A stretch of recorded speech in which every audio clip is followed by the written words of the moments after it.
Here you can see the main landing screen of the Roost app.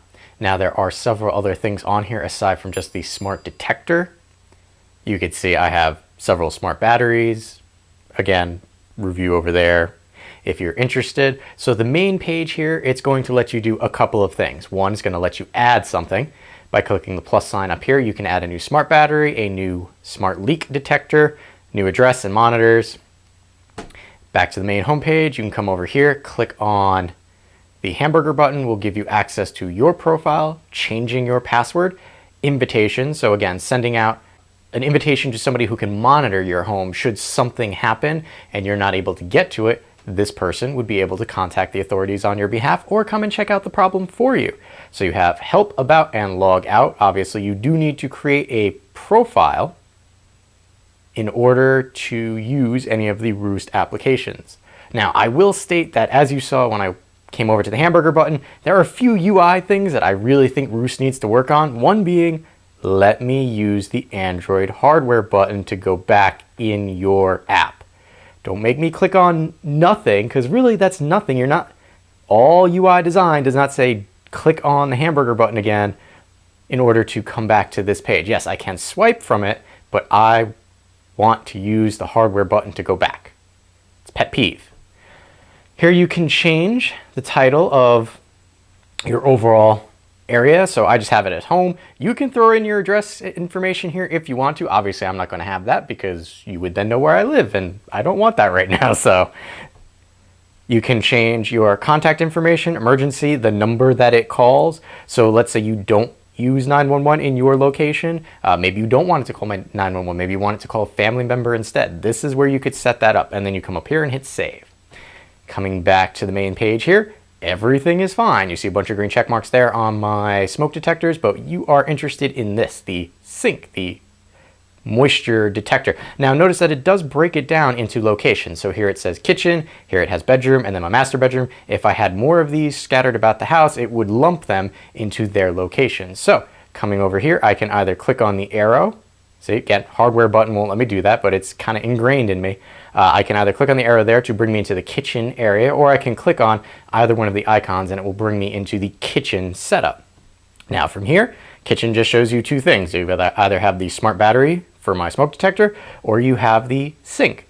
Now, sink, as you can see, is listing it is 68 degrees Fahrenheit with a relative humidity of 56%, and it last checked for an update on October 28th at 4:30 a.m. And its battery power is good and Wi-Fi signal is good. Now, the look of this is a little different than the setup process that I showed you earlier. They have made some changes to the application after that fact, but setup will still be relatively the same. Just you won't be able to pick the picture of what it looks like because of where it is. So clicking on the item itself will show you kitchen sink as the location. Again, the battery health and Wi-Fi signal strength. I can come over here to activity, and what that will do is that shows me a temperature graph either within the last 24 hours or 7 days, as well as a humidity graph here. And you can see if you do it within the last 24 hours that it does show you the time of day for both. Now, if I come over to the 7-day, well, October, at least in the eastern part of the US, has just been all sorts of crazy. So you can kind of see, my humidity spiking around because temperatures have been rising and falling just arbitrarily for October. It's really weird. While the temperature, because it's inside, has stayed fairly stable because it's inside, but you can definitely see here the cold weather has finally hit and seems to be sticking around.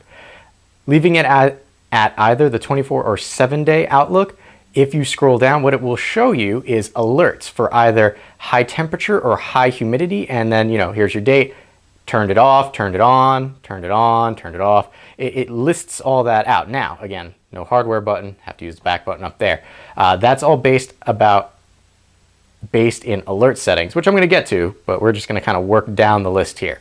Changing name and location, if I click on that, this is kind of where I said it was different. No matter where you click, if I click on laundry room, it allows me to change the name, but not pick an icon. Same thing, basement, pick the name, not the icon. So I can't say what it is, but I see it as a more broadening factor rather than limiting, because, well, you can name it anything and not have to worry about finding a picture that correlates with where you're placing it. Coming back over here, technical information is going to list the SSID, MAC address, last firmware check. Again, I really wish that Roost would let you manually check the firmware, but that's their prerogative to do so. Okay, alert settings coming here. You can set your temperature alerts on or off. Same thing with humidity.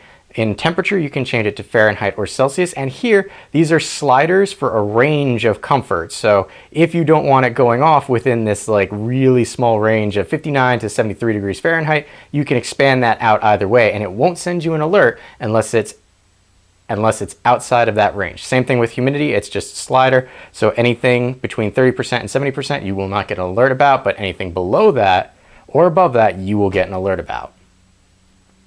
And delete deletes just that. It deletes this particular item from your Roost overall menu here. And really that's it.